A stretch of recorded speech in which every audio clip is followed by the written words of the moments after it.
Hello everybody, Agashi here today. So today I will be doing a different kind of review today. Instead of just doing an intro and walking you guys through a screenshot of a review for a movie or a drama, I will actually be talking more about it. So today I will be reviewing on the movie called To All the Boys I've Loved Before. Also, it's based off of a book. So I got this book in 2014. Well, no. Let me rephrase that. This book came out in 2014, and I didn't get it until book 2 actually came out. So when I bought it, I bought both book 1 and book 2. I actually don't have book 2 with me right here. My sister is reading it, and she's like taking forever because, you know, book 3 already came out, and I read all of it already. But, yes. So I got both books, and I didn't even know it exists. It was just a day at Barnes & Noble, and I came across it, and I was like, interesting. And I picked it up, and I usually, when I get a book, I tend to read like the first like chapter or 2 about it, and then I purchase it. If I like it, I want to continue it. If not, I kind of just put it back. But found out that there's 2 of this, so I grabbed both of it, and I finished it in 2 days. Literally 1 day per book. So I'm going to be reviewing like what the movie and the book is about. Obviously, we know the book is always more detailed compared to the movie. So like the movie, they tend to just focus on the important things, or they don't give us as much detail as compared to the book.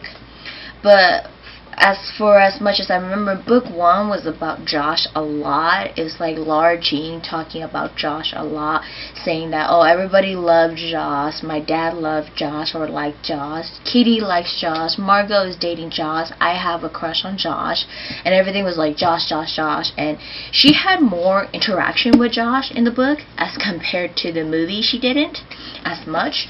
Like in the beginning, she explained how her and Josh were like really close friends, and then he dated her sister, and you know, they were still hanging out here and there. While in the movie, it was like more of like Peter Kavinsky, which I really enjoy, because, you know, in the book she gets involved with Peter Kavinsky, but like she's still on the side talk to Josh, and they still text each other, and they still see each other. In the movie, obviously she doesn't see, you barely get to see Josh, and it's always Peter Kavinsky, Peter Kavinsky, Peter Kavinsky. Usually when I read books, I tend to be able to picture my character. Somehow, for this one, I couldn't.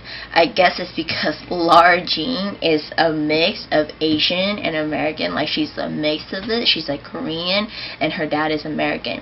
So it was really hard for me to picture. So I literally picture this girl on the cover of Lara Jean. And when I picture Peter Kavinsky, I picture someone like Grant Gustin. So I saw Grant Gustin in The Flash, and I am a follower of The Flash now. Woohoo, season 5.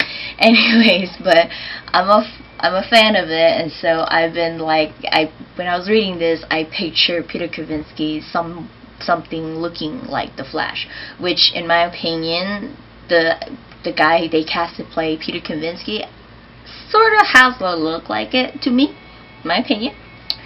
But yeah, anyways, moving on.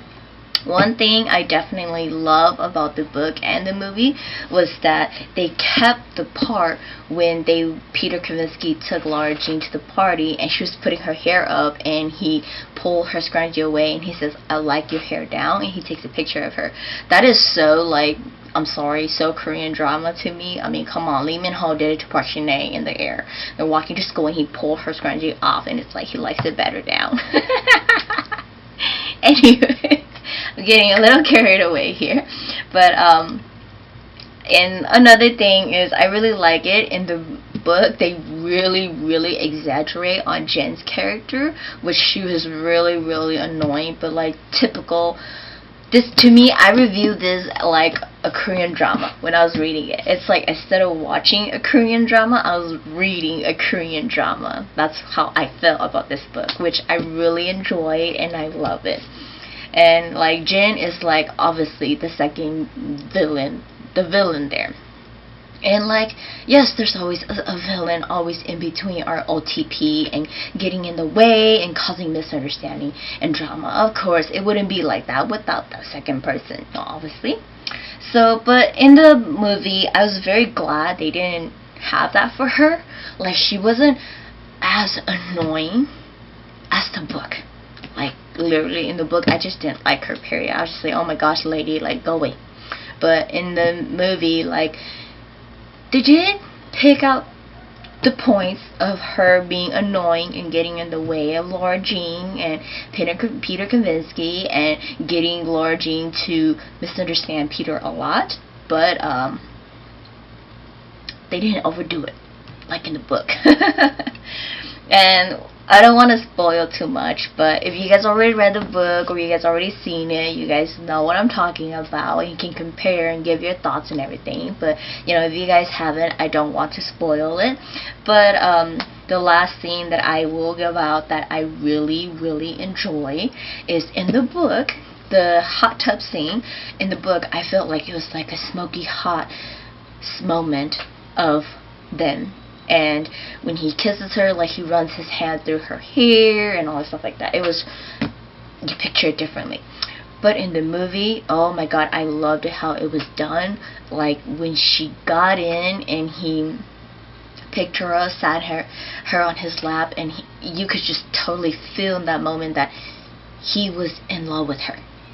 He was in love with her, and he was going to go through with it, and like the contract meant nothing anymore, and that he was in love with her. And I was just like, oh my god, so happy moment. Fangirling in. Anyways, but towards the end of it, they kind of added the beginning parts of book 2 into it, so I was like, okay, that's a very good way to end it. So if they do decide to pick it up, part 2 of it, they can't. And if they don't, they kind of just leave that. I am okay with it, you know. But I really do hope they pick up book 2 of it, because I really enjoy the book and I really enjoy the movie. So if you haven't, go ahead and check it out. If you're not a person where you want to read the book and watch the movie, it's okay, watch the movie. It's basically the same thing. It's very similar, so you don't have to worry. Another thing before I let you guys go is the reason why I love this book so much, and it came to live, and even though it wasn't in theater and it was on Netflix, I didn't mind. I really loved it is because I can really relate to Lara Jean a lot. Growing up, throughout high school, I wasn't as like invincible as Lara Jean, but I didn't have a sibling going to school with me. I was the oldest, so I went by myself, and my siblings are like 5-6 years apart from me, so they were together while I was like by myself. So, you know, I went through high school, I had friends, you know, I talked to guys, but I've never dated. A lot of people do not believe that, and they find it shocking, but it's very true. I might as well come out with it. It's very true.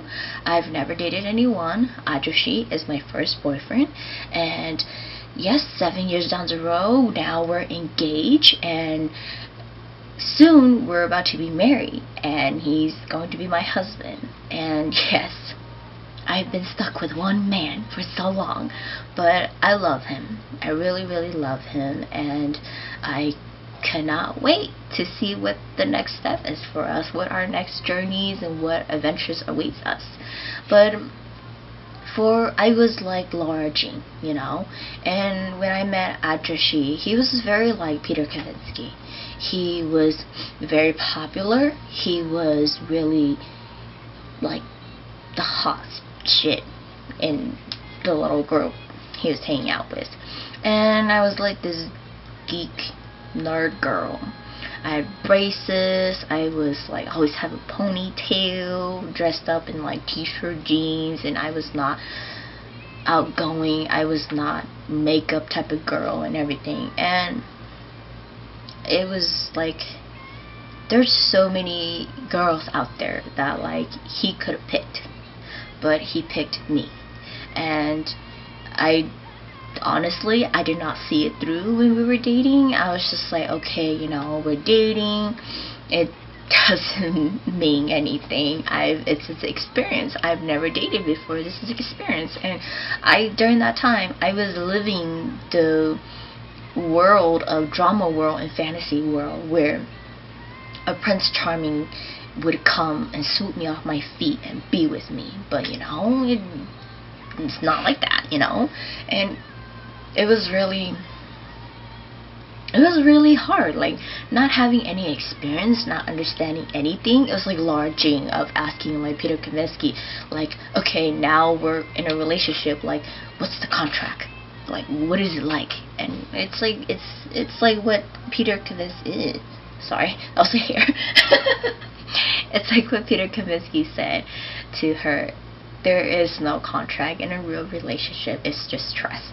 And that's what, like, I really loved it. I really loved it. It's like something you've experienced it before. You experienced it before, and you can really relate to it.